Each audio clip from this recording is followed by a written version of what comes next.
So the creatorship is founded on the concept of becoming shifting from a consumer to a creator. So how is Eddie Austin, who was a 12-year-old welder, shifted to becoming an entrepreneur that retired at only 36 years old? Well, it was a journey, but it was really a journey that started with a plan. And I don't know why, but ever from a very young age, running around as a child, like I knew I wanted to retire early. And I didn't really know, essentially, growing up, why it was so important to me. But I think it was because I got a glimpse to see what entrepreneurship looked like in Los Angeles. My parents were both entrepreneurs, but they weren't always just wealthy. Like, you think a lot of entrepreneurs, you think a lot of money. Yeah. Like they just automatically have all this money. But it's not really entrepreneurship. It really is a journey with ups and downs, hills and valleys. Like, I've seen my parents be very wealthy, and I've seen my parents become very broke, and my mom and dad have to go back to the woods. At one time, my dad worked at Tractor Supply, and my mom worked as a mission clerk in the hospital. So it's not like because of their entrepreneurial journeys, it was gave them like this uncanny ability to stay rich. So what I would say is what I did learn at a young age was my parents had a lot of time freedom. Time freedom was really the thing that it wasn't the money. It was like, that's what you need to chase because I wanted to retire early because I wanted to be in control of my time. And I think that's the most valuable asset we have. I wouldn't say I think that's the most valuable asset Oh, that we as people have. I mean, there's no more of it. Like, it's the finite resource of life. Like, there's no way to create more time. I mean, even if you buy a jet, let's say, like, we met in Florida, and I think both of us drove there. Yeah. Well, that was like 12 hours, 14 hours of their lives. Like, that was the only way to get there. But if you had a plane, you could fly there, like in a small plane. But if you had more money, you could fly there in the jet, and that would get you in quicker. So you really can. I used to argue with my buddy because I'm like, I'm going to buy a jet so I can buy back time. He's like, no, you can't buy back time. There's no such thing. I really didn't. I really stood on that argument. No, I'm buying back time because if I was going to drive and it took me 14 hours and I had a jet that only took me an hour and a half, like, I'm buying back time. It's like, no, it's still the same time. You're just not spending it. It's just not spending it. That's the thing. Yeah. I think that's really good. So that leads me right. My next question actually is you've been able to build and scale a community. So how would you say impact that community has impacted your life and been able to not spend that time somewhere else? I think it comes down to kind of like the origin story of the business plan. Like, I remember welding in the welding shop at 12 years old alongside the men. And I learned really quickly, like, man, these guys have worked their whole life and, they're afraid of retirement because if they stop, they'll pass away. And that was really sad to me. And also it was like fun. It's like they were afraid if they stopped working, they would outlive their retirement. Right. And all they knew was what the skill trade. Like, they had friends, like employees or fellow people they worked with, colleagues, but they didn't have community. Like, they didn't have other people surrounding them.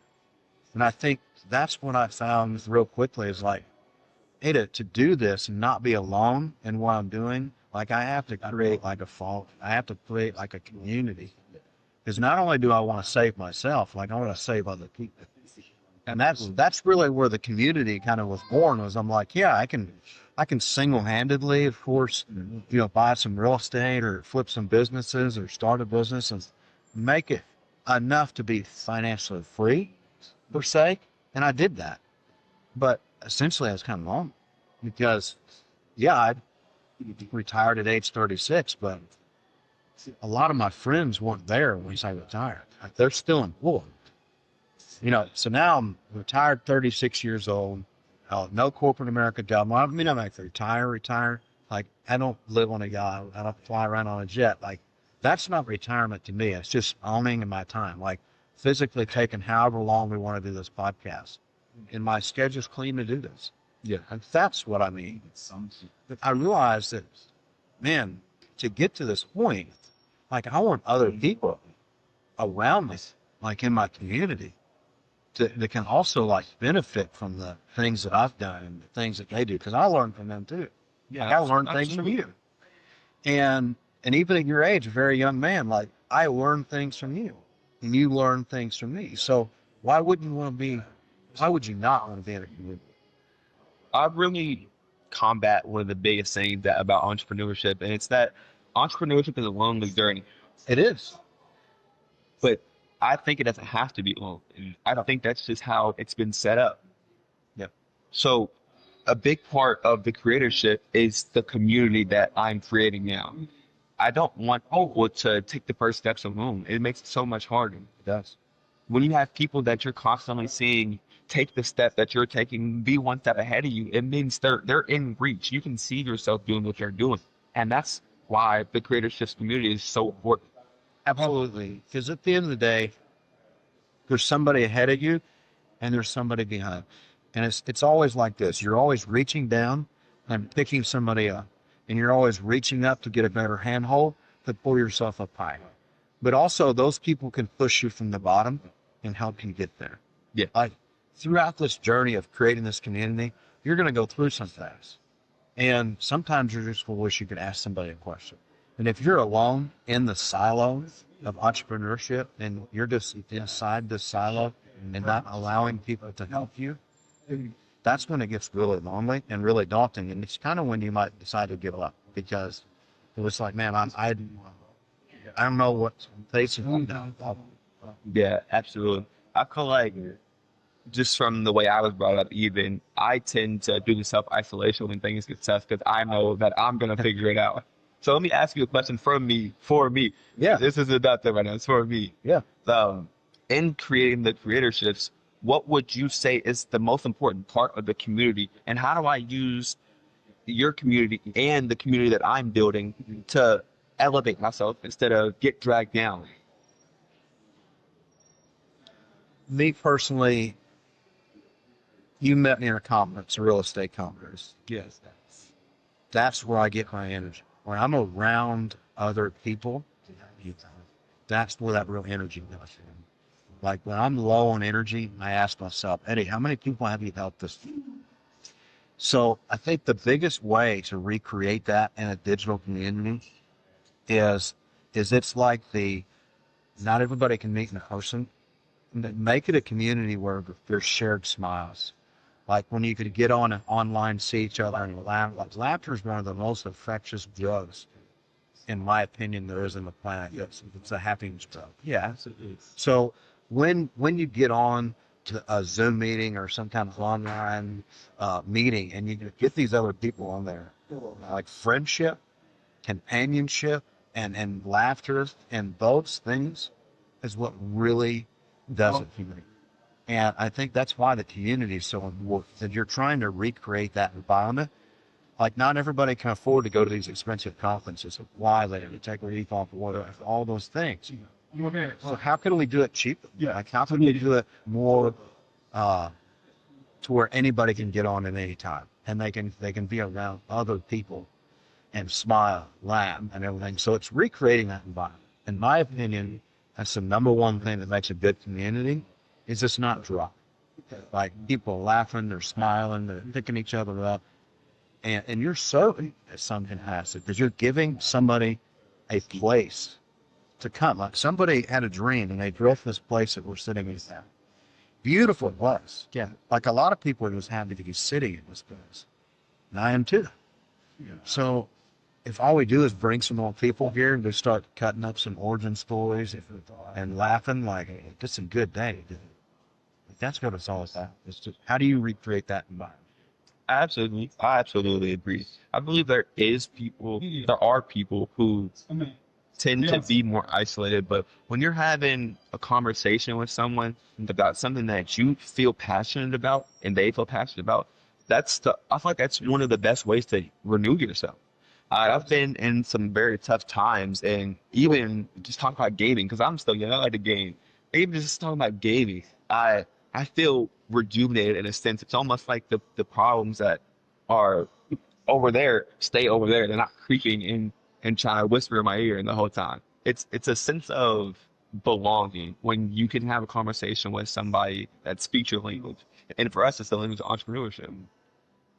Absolutely. And I would say, if I was to give you the best advice ever, in my opinion, this entrepreneur stuff, it's a game.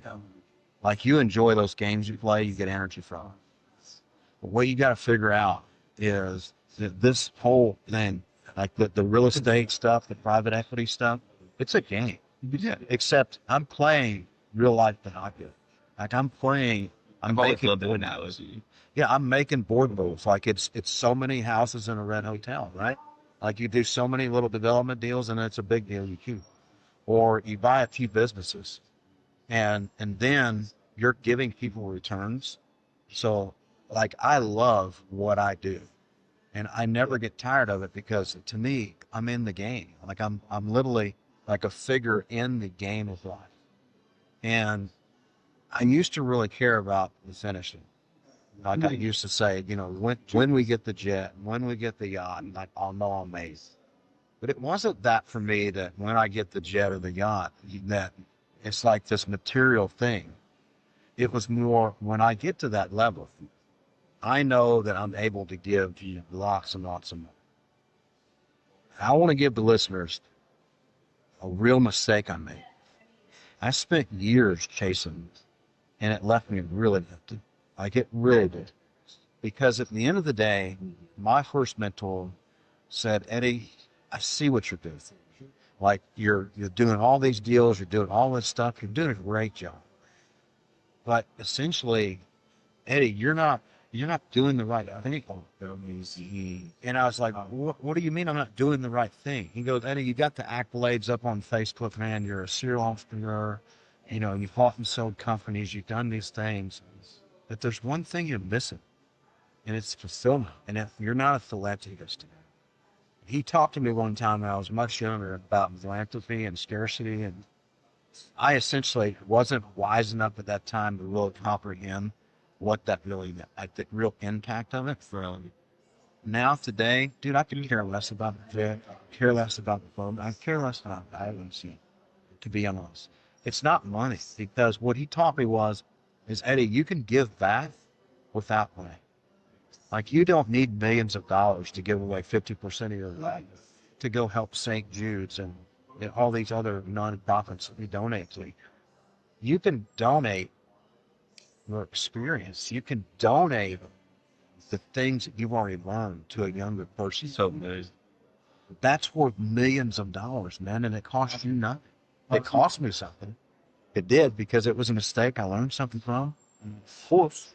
But at the end of the day, I can take what costs me a lot of money, because lessons cost money, good lessons cost lots. And I can give that to you through virtual, and it might help you not make mistakes. So if you're out there right now, and you're in this journey of just life, just going for it, for this certain dollar figure, like, I get that. And then you should do that, because you do have to have a target. There has to be some type of a target, but it's not the end. It's not the perimeter or finish line. Like, yeah, okay, $1 million in 5 years in reverse engineering is how to get that. Like, that is important, but that's not the proverbial finish line. That's not the finish line at all. And it shouldn't be about money. It's how many people can I help? And you'll figure out, the more people you help, the faster you're going to get that. That was so good. I'm gonna have to go back and watch that and picking full pieces of it. But I think that's great, honestly. But even just for myself, what you just said, I've kind of idealized the lifestyle more than who I can help and how they can help me. So that's a big part of, I'm gonna keep saying it, but just the community. Like, the more and more I talk to people like yourself, it really shows that you can get rejuvenated by so many ways, and a lot of times spending the money isn't gonna be the one. Right. Absolutely. And very personal story. So my first company, I was a welder, 12 years old. I left that, my first real job, outside of my brother-in-law's welding shop, was in a barge yard. I built barges. Right. So I got a job that is along with my 12-year-old skill set. And, I did make close to 6 figures a year in my first job. And then from there, I wanted to get into leadership. Like I was always trying to level up, level up. Well, then I eventually started my own welding shop. In that welding shop was one of the greatest lessons I had to do, because I was doing all these jobs, I was doing all these things, but I really enjoyed when we finished a job and I gave the customer the finished product, the amount of emotion, because essentially I was a visionary. I am a visionary. Right. That's not something that goes away. No, but the thing is, it's like you could bring me some some things on a piece of paper, and you're like, I would like to have this built. You don't know how to do it. You don't even know if it's possible. You come to somebody like my shop, and I was like, I can do it. So my shop actually got to participate building Kentucky's largest freestanding stainless sculpture. Wow, that's amazing. And it's 23 foot tall. It's a cello. And it sits in Owensboro, Kentucky, right on the river, right in front of a very nice hotel. That was like the shifting lesson for me right there, because that was an amazing project. That was somebody's dream. Like the owner of it, his daughter played cello. So he wanted this cello, this bass like cello. So this thing is like a great big 23 foot tall musical instrument. I'll send you the picture so you can actually drop it into the actual video. But during that time, we had the press there, we had the media there, like the news was there, like we had this big unveiling. It's a very big thing. And during that moment was the first time I really built something that I got some real chills. Like I got goosebumps, like my hair stood up, because we really did something. And how old were you at that time? Oh shoot, man, I was probably, I hadn't reached, I was right after I retired, I think. So I'd probably been about 37, maybe. No, that was before that. So I was probably been 35 years old. And here's what happened. So I got to get up and speak about the building of this thing, and one of the owners got up there and he was talking about the reason we did this project. And we kind of did it for the community, for this community. But after that, we went in the hotel. It was in a lobby like this. Everybody's, talking about, and family and friends, just really cool environment. A lot of people coming up and shaking my hand. And at that time, I was trying to let go of a lot of pride and ego at that time. Like that was one of the things my mentor was really trying to help me with, is letting go of that. And that was the moment I realized it wasn't feeding my ego. When people come up and like, Eddie, this was so cool, man, that you were able to take a drawing and make this thing real. Like you had no prints, no drawings, like this was real. And I said, it was not about the money I made to build that sculpture. It was not about like my employees that I paid to actually help build that thing. It was none of that. At that moment, I'm like, this is what I'm chasing. I'm chasing the goosebumps. I'm chasing the hair standing up. Right. How do I do that? This took me like 2.5, 3 years to build this thing. How do I get this like every 3 days, like every 3 months, like every 3 weeks? Like, I want to impact lives in that level. And that's when the light bulb really went off. I was like, I want to get into a position that my company, the things I do, give people use. The speeches that I do, the keynotes, the meeting somebody in a conference and talking with them. Like both of us were like, man, my hair's standing up because that story is so beautiful.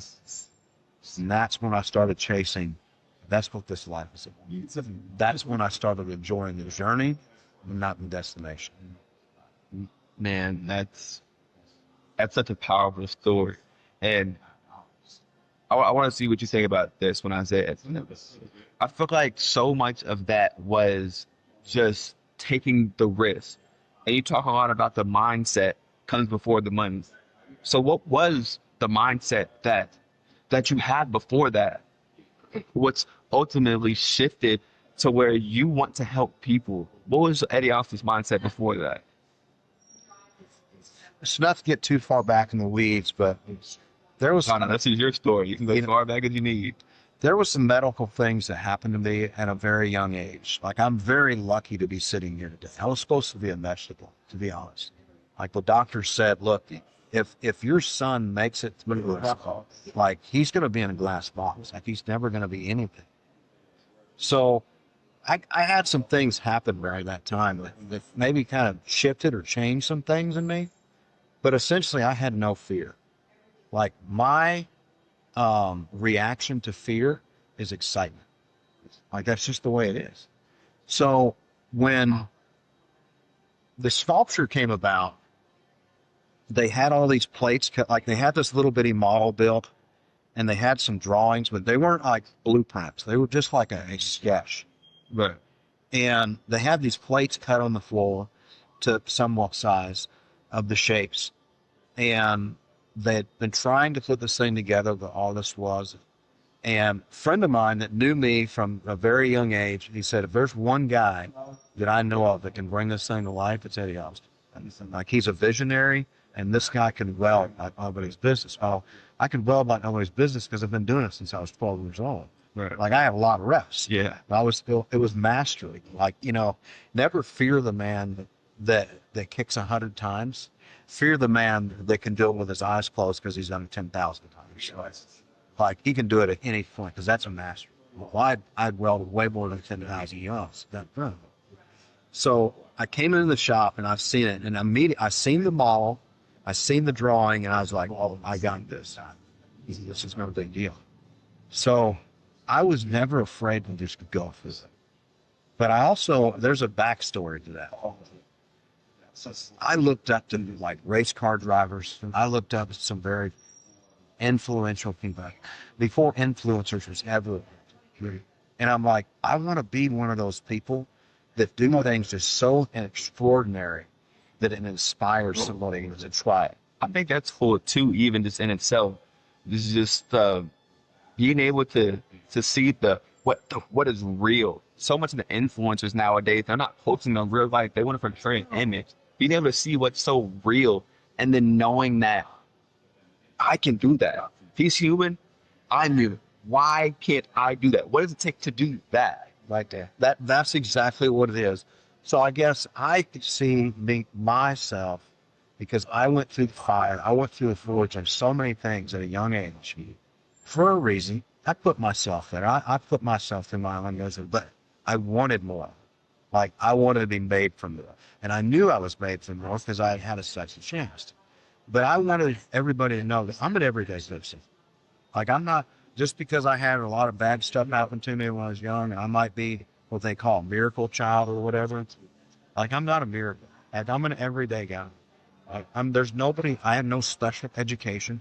Like I was just taught by some real dudes. I was just taught by this people that cared. And everything I can do in this life and everything I do today, I have to learn it. The same things you can't go to college. So you physically have to like do it.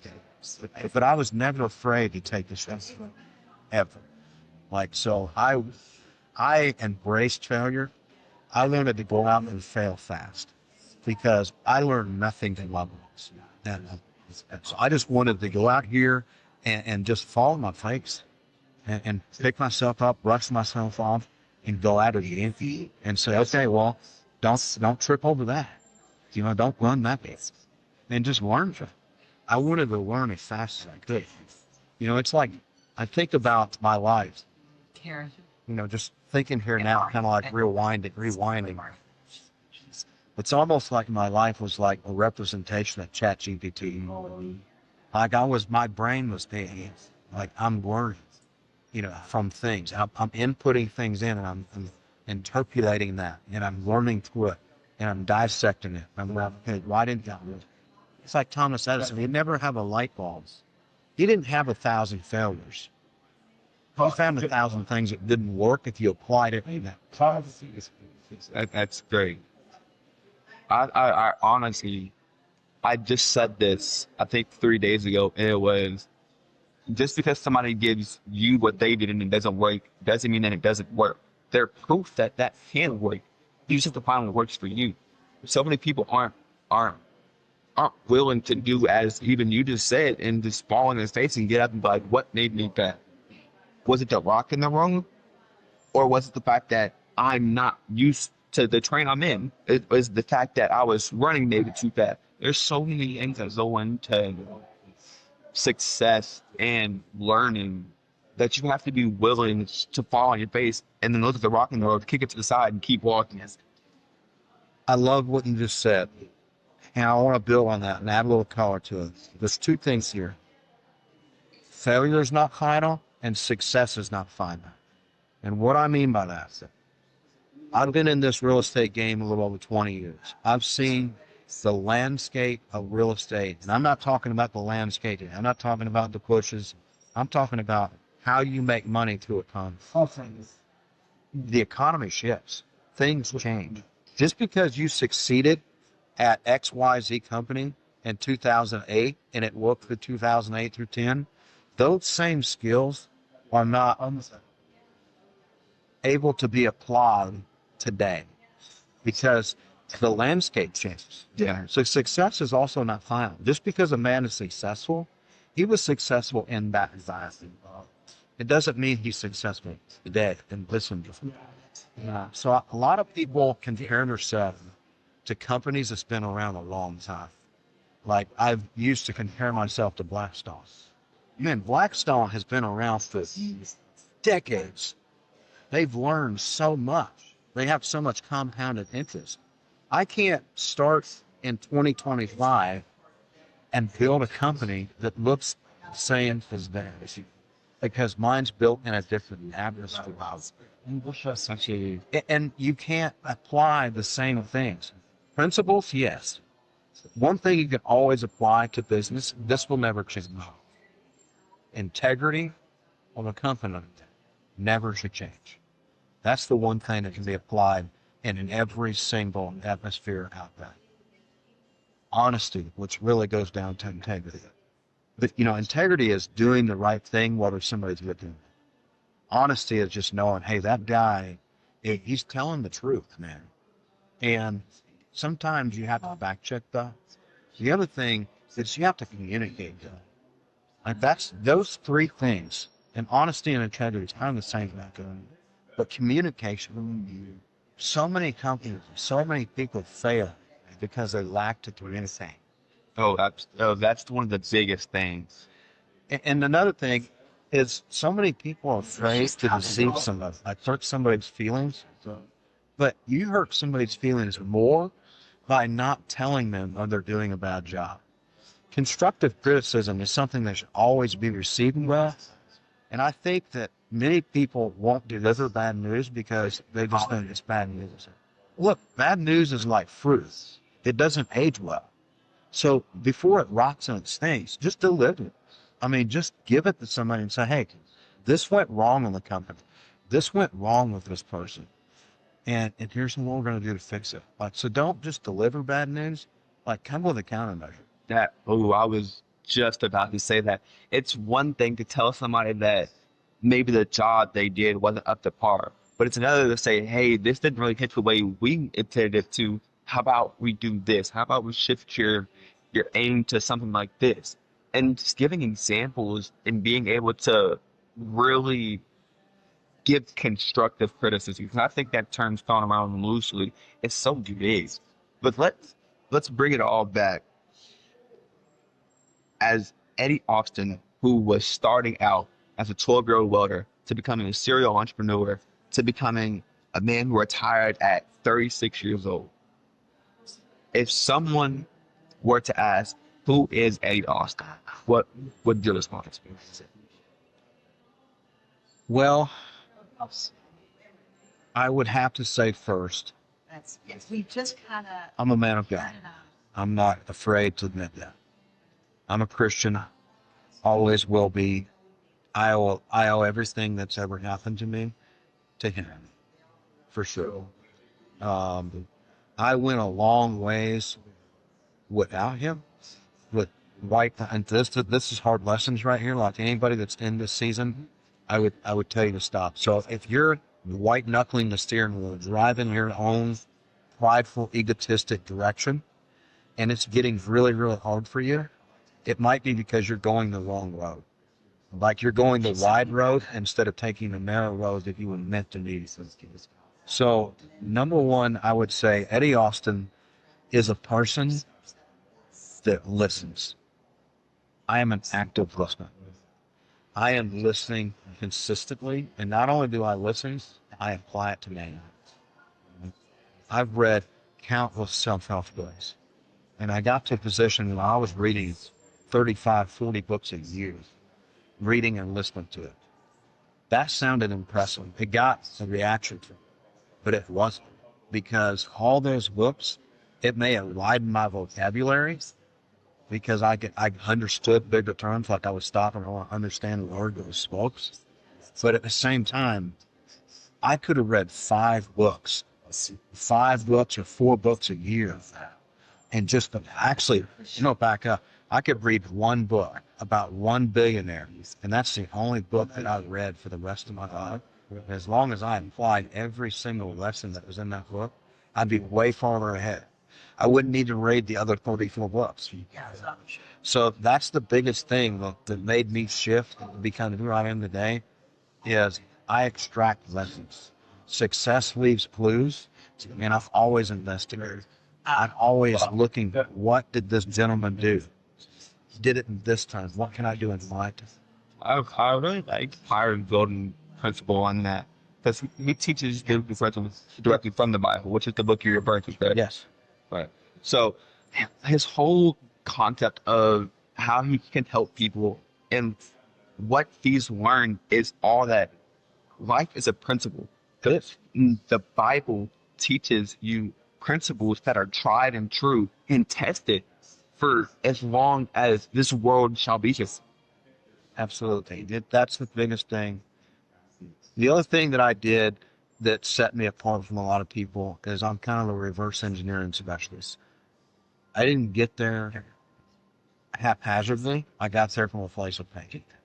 I went dead broke 3 times during this journey. I've never filed bankruptcy. I've never lost an investor's dollar. But there was times that a homeless man borrowed $600,000 from me because I owed that house debt and I had no income. Like it was a place of pain. And I'm like, okay, I took everything I did and I dissected it. How did I get it? Where did I start? Where did I not get back up fast? Like I'm constantly going back and thinking of it. I don't like to live in the past. I like to live in the future. So when it comes to living in the future, I start manifesting the destination. Manifesting is extremely powerful, especially if it's done correctly. Yes. So I ask a lot of young and old people, where are you going to be in 5 years? And if it's not like boom on the tip of their tongue, I have a concern for them. Because you should know where you're going to be in 5 years. You really should, because I'm going to tell you, my daughter's now 18 years old. And it went by like a blink of an eye. And like my daughter's raised. Like when she turned 18, I was like, holy cow, I hope I did a good job, because I don't know how much more fatherly advice she's going to take from me. And that's a big deal. Because, and I also instantly, it was like also, I had this like place of reflection. And I was like, man, I hope I did a good job. Because I just heard this the other day, and I think it's so true. Your sons will follow you, and your daughters will marry you. What does that mean? It means that your son will probably be a protege of you in the future, and your daughters will most likely be looking for the man that raised them, an example of them, of someone close to them that they will marry. So do a good job. Sure. So what I mean by reverse engineering I learned really, really early, and this is the part that really set me apart on age 36 and walking away from America. I sat down and I'm like, I wanted to learn a skill trade. I did that. But I wanted to learn a skill trade because I wanted to make $100,000 a year. I wanted six figures. I thought that was the fictitious number that was saving. But here's the problem. I thought if you work 40 hours a week and you get to age 65 where you're eligible to retire, and all you did is work 30 hours a week, all I need to do is work 80 hours a week. Because I mean, double the input, right? Double the output. That's not how it goes. You make more, you spend more. You make more, they take more. It's like the rich dad poor dad quadrant, like the four quadrants. Like there's the B and the I and the S and the N and the E. Right? If you're an employee, like it's really hard to get out of the rat race. And then when you get to small business, like it's also very hard because it's created your own business. You've created your own employment, and you're still working 100 hours a week, but you're never going to make enough. I took a spreadsheet. I didn't take a spreadsheet. I took a legal gap. I physically wrote it down. And I'm like $100,000, $64,000 after taxes, and then, or 74,000, right in that range, depending on the year it goes. And I sat down with that, and I'm like, after I paid my house payment, my car payment, my groceries, my gas, my insurance, like this is what's left. Like this is the real money that's left in my life. How can I invest that? How can I take that money and multiply it without the working? And I put those down like, dude, you can just take the calculator. Like if you're making $1,000 a year, after everything, well, just hit times 10. That's $10,000. Is that it? Can you take that times however many years you want to work? Is that going to get you somewhere? No. So that's what I really did. Was I thought about life in blocks, and I thought about life like when I was like 18 years old. I'm like, where am I going to be at 40? I have to know where I'm going to be, and I can't miss. Absolutely. Because at the end of the day, man, if your life expectancy is 80 years old at 40, I got 40 summers left. I think about that for a minute.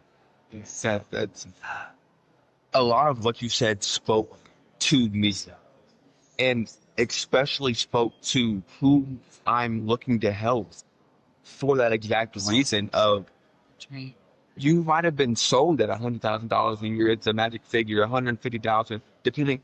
Even sometimes people are sold the fact that $60,000 a year is just all you need to live. You just need to live. The principle of producing instead of consuming is to thrive. I want to thrive. I want to give something so valuable you just start willing to pay me whatever I ask. So and it's not, in that point, it's not even about the money. It's just about the fact that my expertise, the time I've spent, was given back in a way that you wouldn't feel okay paying me, not paying me. Absolutely. Two lessons. First one, I wanna rewind a second and say there's some things that go back to the book we're talking about. In the Bible, it states you're supposed to pay Caesar what you owe Caesar. You're supposed to pay your taxes. I believe it. I do a lot of things where I don't have to pay taxes.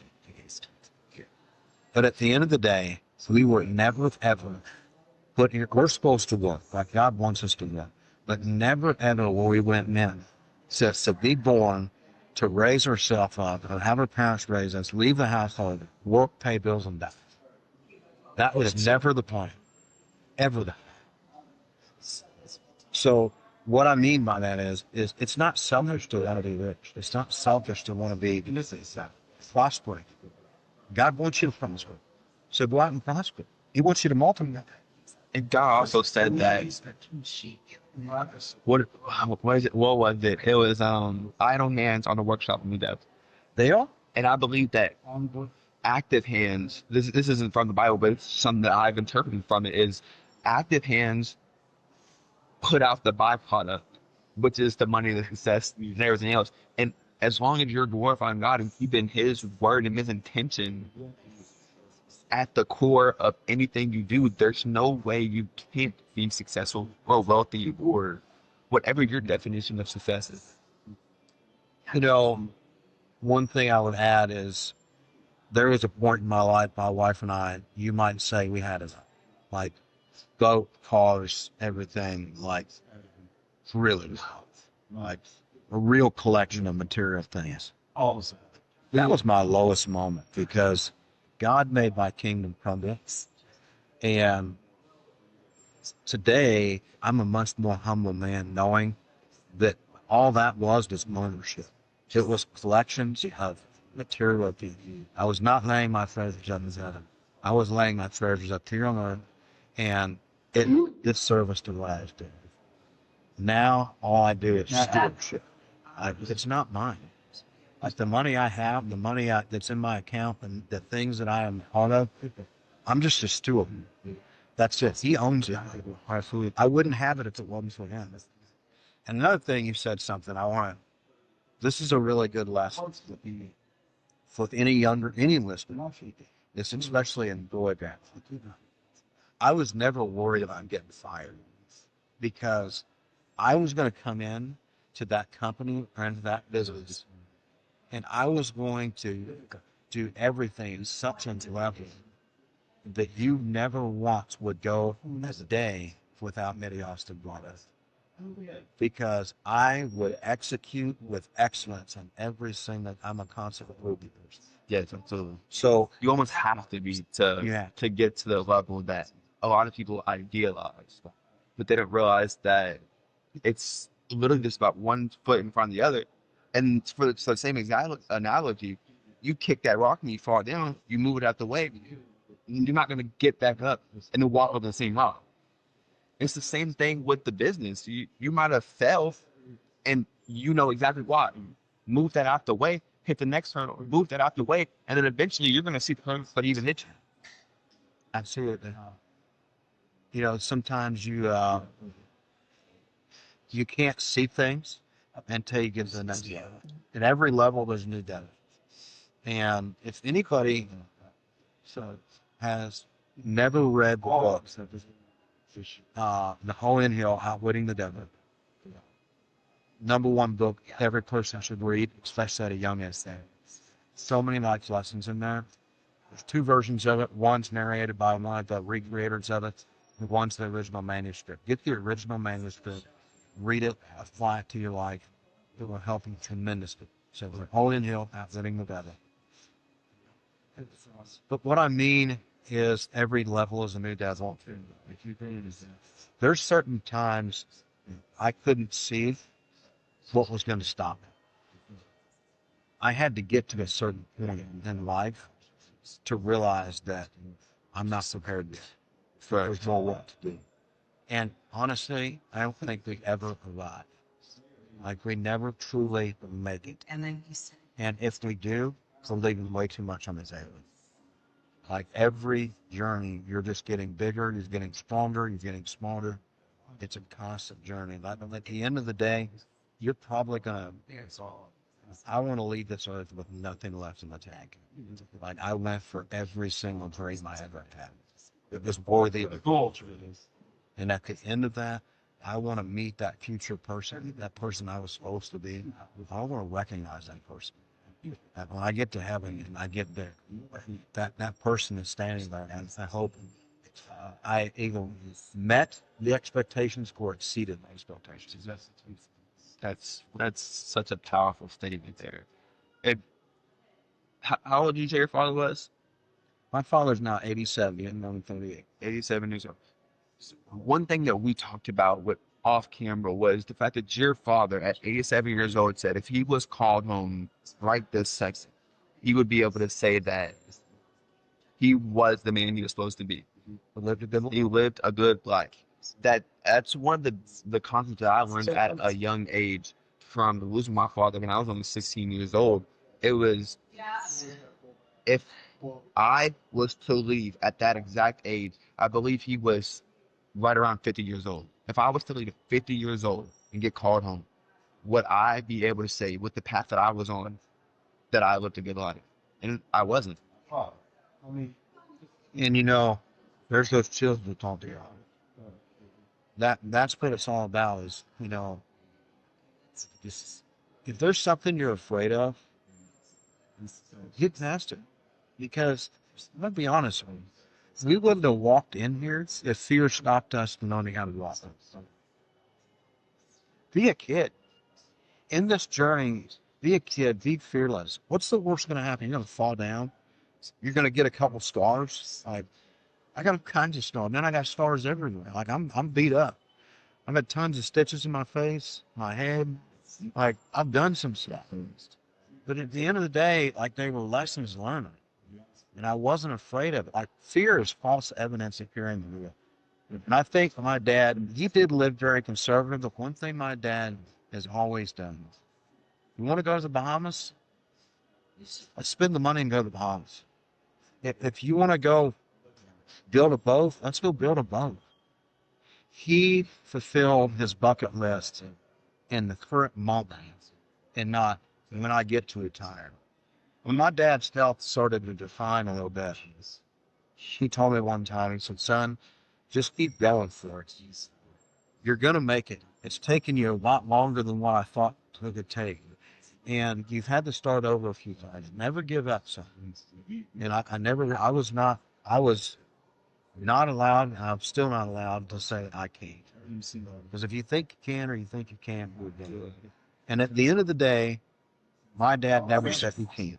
Like if it was to build a boat and he didn't know how the skills to build a boat, he would learn.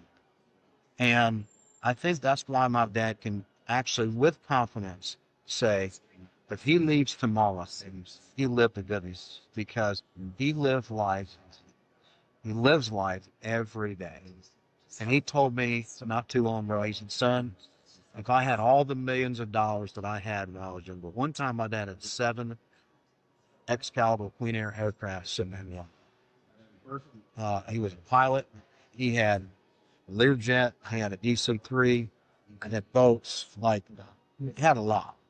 I also seen Dad be very broke. But Dad told me, he said, son, if I had all those millions of dollars right now, it would mean nothing to me. Because you don't have his help. He couldn't go to the Bahamas and go diving. Couldn't walk on the beach very far. He'd get his breath. So do it now. Like, that's why my dad is at his age and says, son, if I get called home tomorrow, I'm good. I'm good, man. Take me home. Because he lived a good life when he had his health, when he had his wealth, when he had his riches. And even to that, I just want to say a message just to anybody who heard that and thought, well, my dad could take me to the Bahamas whenever he wanted to. I leave this to you and say, why don't you become that person for your job? Why don't you become that person for the people in your life? Why aren't you willing to become the person that is going to elevate anyone who comes in contact with you? Absolutely. Because truthfully, what drives me is there's a video. It's I Am the One. You can look it up on YouTube. It'll pull up Ed Milet. I'm the one that's going to change my family name forever. My dad did a pretty good job of doing our name a pretty good service. It's not egotistic, not prideful, but I want it, again, it comes down to, I want to change my family name forever. Like a Rockefeller, like a Henry Ford. Like, I want my name and the things, my quotes, the things I've said, this podcast, I change people's lives, for hundreds of years now. So I aspire to be that person. I strive to be that person. I stay godly in my journey. I make sure I'm doing it for the right reasons. Well, at the end of the day, I do these things because I want to inspire somebody else that they can too. And I'm 42 years old right now. And truly, I'm just getting started. Like, I think we constantly have to just bring ourselves to a zero balance. When we arrive, we made it. You're like putting a cap on the tank. You can't fill it up like that. But in what I'm doing today, when somebody says, man, you've done all these things, and your bio is like this long, and you've done all this amazing stuff, does that mean something to you? It doesn't mean anything to me. It don't. I mean, I forget about that stuff because it feeds pride, it feeds ego, and it makes me feel like I've made it. I'm not made it. I'm just getting started, and I'm okay with us getting started because I love this journey. I love this game. I like to get up and grab the controller every day. It's go. It's like if you got to look at your map, the map of your life right now, and you seen that you could go this far and you were only here, if you didn't enjoy the journey and the becoming, I think that's so powerful. The becoming, then there's no way that you're gonna be able to push past this point or even make it to that. Because you're gonna be focused on the fact that I've spent this much of my life and I'm only here. There's a lot to that, and it's funny. My wife and I were talking about this last night. She said, "Honey, you've changed so much as a person. You've changed so much. Seriously. There's been so many things that have matured into you. There was a point that, like I'd said, we were doing very, very, very material things that I say, check the box, you know. Right. But the reason that I unwound them, I didn't purposely unwound. The reason that become unwound and everything blew up in my face, I didn't become the man worthy of keeping it.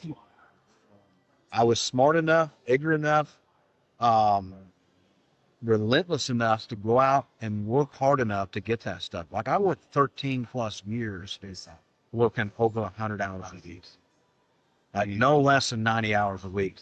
Usually 100, 120 hours a week. 13 years. Effort was on exponential effort. And I accumulated all these things. But I never became the person worthy of keeping it consistent. I'll repeat that again. There's a lot of people that aspire to be a millionaire. You can win the lottery tomorrow and be a millionaire. But that doesn't mean that you become the person when you win it to keep it. If you want to be a millionaire, become the person that's worthy of attracting $1 million. Like you could take all of Warren Buffett's money, Grant Cardone's money, you could take everybody's money, be super wealthy. You could take it. You could put it in a locked up cell somewhere. And before you know it, they'd have it all back. It's not that the money made the man. The man arrived to attract that kind of That's so powerful. But I was too. Like like you said, that was one of those chills. You know, it's like I went to respond, and I was like all the hairs on my arms That's standing up, man. So, man, that was great. Well, to be honest, we should probably do a 2.0 to this at some point. This has been such a good time. And, my phone's here, and I've felt involved a few times. I've never checked it. But I want to leave this podcast with this. There's 3 pillars that I consistently apply to everything I do. And these 3 pillars have improved my life so much in relationships, business, and my spiritual awareness. Pillar number 1 is I am present. Everything I do. Like right now, there's people talking, there's been people walking by, but I'm present. I'm here, right now. I'm not paying attention to anything else. I'm not checking my phone. Like I am right here. The next thing is I'm deliberate. That's number 2. I am deliberate in everything I say, everything I do. It has intention behind it. When I'm having a conversation with somebody, I'm very intentional. I'm an active listener. I'm listening to them. I'm giving them positive feedback. I am deliberate in everything I say. Never waste your words. Never speak in anger. Take a moment, pause. Never be reactive. Be proactive. The last thing and the hardest one, I'm still practicing this every day, is be patient. When you do the right things, be patient enough to wait for it to happen when it's the right time, not your time. Wait for it to be. So to summarize that, be present, be deliberate, be patient. If you apply those 3 pillars to everything you do in life, your relationships will improve, your business will improve. And if you're studying God, if you're studying the spiritual stuff that you should, it's going to improve. And I think that comes down to the three pillars that I even built the creator clicked on, which are taught to me by Myron Golden, was be, do, have. That's it. You became the person, realized that you needed those three things in your life. You're actively doing it. And eventually, you'll have it. And having doesn't mean that you can't lose it. You're not gonna, it's not like you're not going to lose your temper. You're not going to lose a little bit of patience when you're waiting on something. It's just the fact that you can make that decision on a consistent basis. Absolutely. And I'll leave it on that. So, Man, this has been absolutely amazing. absolutely, man. Thank you so much for this. Tell them where they can find you. So all platforms, Eddie Austin VEX. You can go to Google, type in hashtag Eddie Austin, EDDIE AUSTIN VEX. You'll find me on all platforms, or you can go to my website, EddieAustinVEX.com.